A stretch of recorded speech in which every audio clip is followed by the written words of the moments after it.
Hello and welcome to the second day of our AP Stats class. We're continuing with Chapter 1. Today we're going to examine distributions. We're going to look for an overall pattern and then striking deviations from that pattern. You can describe the overall pattern of any distribution by its shape, center, and spread. An important kind of deviation is called an outlier, an individual value that falls outside of the overall pattern. So what we look for is when we describe the distribution of data, we talk about the shape, center, spread, and outliers. We can remember that by using SOX. Shape, outliers, center, spread. And outliers can also be anything unusual, like if there's a cluster or if there's a big gap in the data that will need to be described. We can describe the shape by talking about whether it's unimodal, bimodal, trimodal. Unimodal will say there's one peak, bimodal 2 peaks, trimodal. We can also talk about whether it's symmetric, skewed to the left, or skewed to the right. Skewed to the left means that there's a tail off to the left, or if it's skewed to the right, the tail is off to the right. We'll spend more time learning about center and spread in the future, but for Chapter 1, we'll just know that the center describes the middle numbers, which is the mean and the median, and we'll go more in depth on what those are about. The spread is that we want to describe the range and location of any outliers. Range, standard deviation, Q1, and Q3. We'll talk more about those things in the future. Now, outliers should be looked at with suspicion. All right, sometimes people make an error in when recording data, and that's where an outlier comes from. Outliers, we don't want to just get rid of them altogether. What we want to do is just look at them with a little bit of caution. Now here's a set of data, and let's try to describe the shape, center, and spread. The shape is unimodal.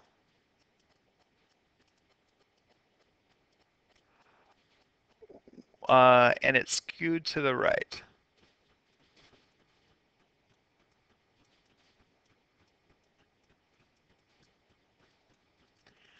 The center is somewhere around here, I'd say, probably around 4. The spread, well, I'll look at the range. The range goes from 1 to 12. And this is the number of letters in a word in a Shakespeare book or something. All right, when displaying quantitative variables, there are several different ways we can do this. This is called a stem plot, sometimes called a stem and leaf plot, because these are the stems and these are the leaves. You read this 4-1 means 41 years old. So this piece of data represents someone who's 41. What is the age of the oldest member? That would be 79. So the oldest member would be 79 years old. To make a stem plot, each leaf contains only a single digit. Write the stems in a vertical column from the smallest at the top and draw a vertical line at the right of this column. Write each leaf in the row to the right of the stem in increasing order out from the stem. Now, stem plots work best for a small number of observations. If it's a big data set, it's best to not use the stem plot. So now pause the video and take some time to make your own stem plot with this data. All right, hopefully you came up with something like this. Now, remember that you need this 11 through 14 in order to show this distribution. This is skewed a little bit to the right because of that data point. And it wouldn't look like that if you put 15 there. Sometimes it's important to split stems. Uh, this one uses it so it splits stems, so this row just has leaves from 0 to 4, and this does leaves from 5 to 9. Same with this one, goes from 0 to 4, 5 to 9, 0 to 4, 5 to 9, 0 to 4, 5 to 9, and so on. Trimming. Sometimes we need to trim the numbers to make them fit in a dot plot.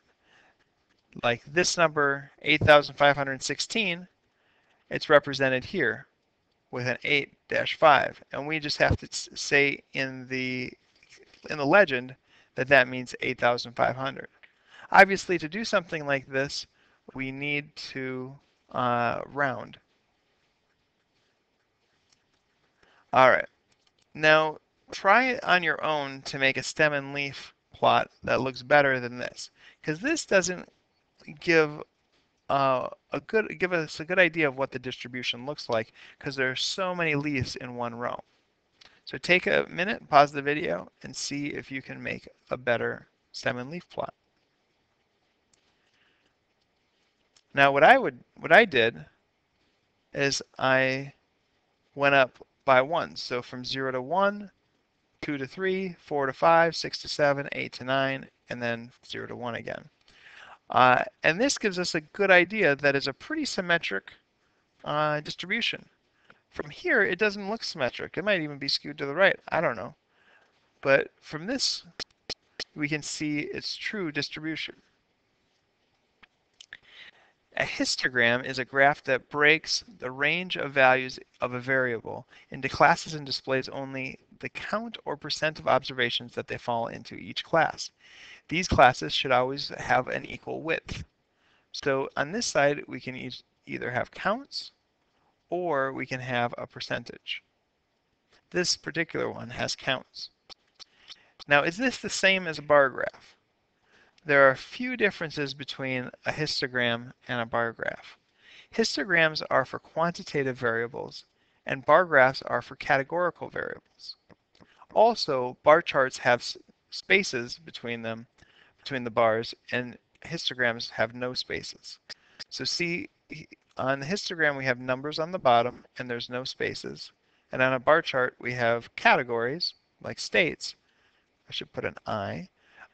And they're not right next to each other. There's a space between them.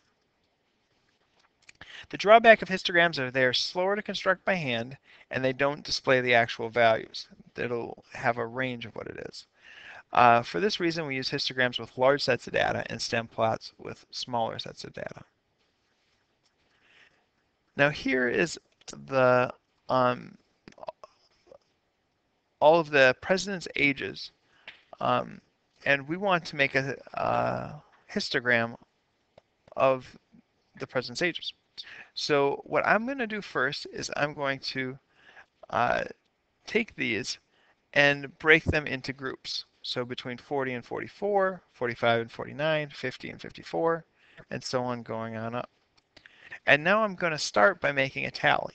So 57 would go here, 61 would go here, 57 would go there, and you keep going on until you fill up your entire tally bar.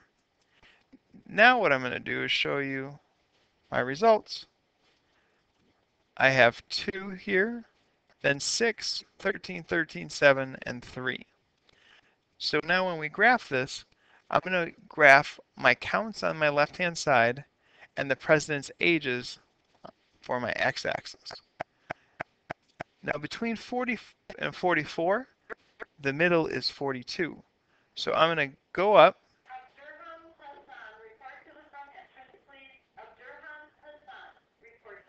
and that's 42. Now between 45 and 49, the number is 47, and we're going to go up to 6. Between 50 and 54 is 52. We're going to go up to 13.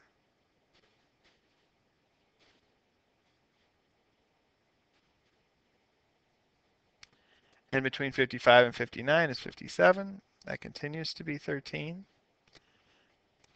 The next one is 7, and then 3. So this looks like a pretty symmetric distribution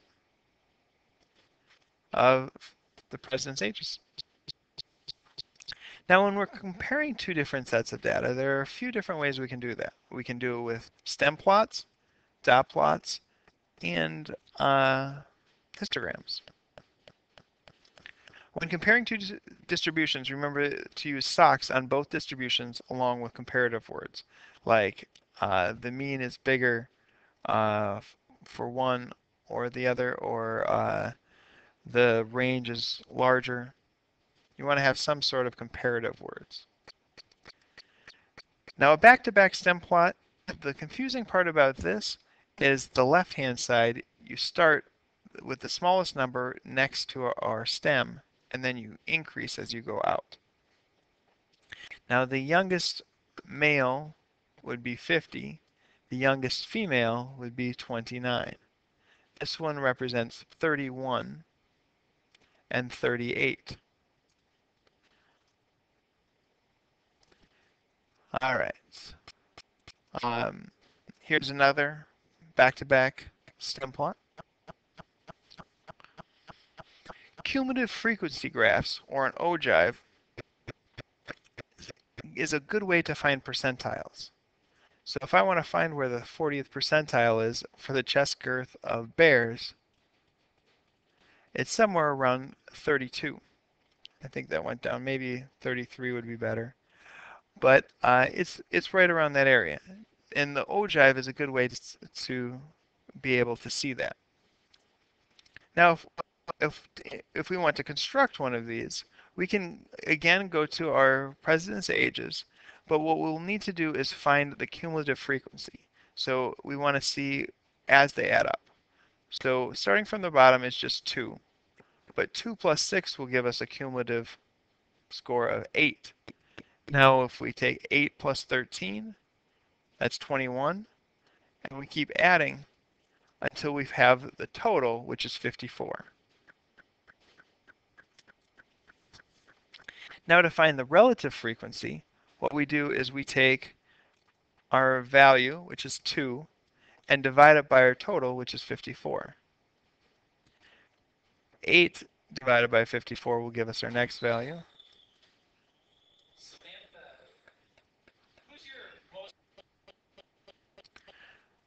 All right.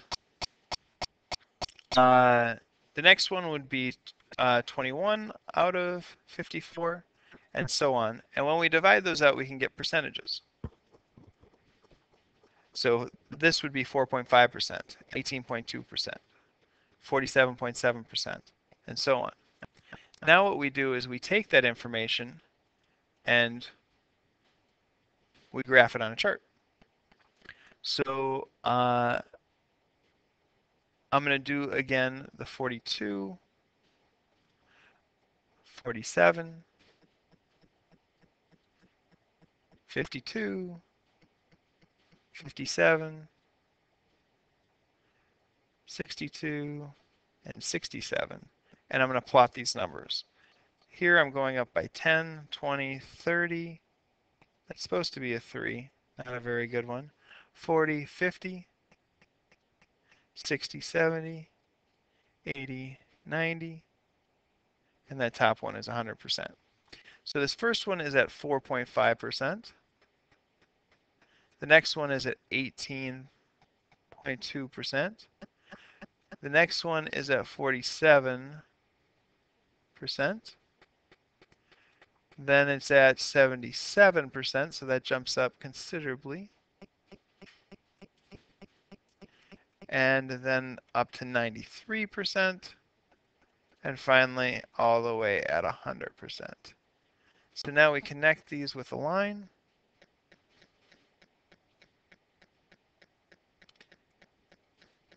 And there you go. That's an ogive. Now we look at time plots. Where am I at? Okay. Time plots. A time plot of a variable plot Each measure observation against time at which it is measured. Always put time on the horizontal axis and plot your variable you are measuring on the vertical axis. Connect the data points by lines that help emphasize change over time. Now this looks like, I think this, I don't even remember what this was. A good teacher would have a title on top, but it might be some stock and how it's changed over time. Um, that's a um, good use of a time plot. All right, we're just about done for the day. And there's one more thing that we need to talk about, and that's the Minitab results. Minitab is a computer program that that we use for statistical software, and we don't have it at the school. It's pretty expensive, but we do need to learn how to read its outputs. So a stem plot, they have a little space in here where we would normally make a line going up and down like this. Now, here it's a normal stem plot on the right, but now they have some numbers on the left. Those numbers help us find the median.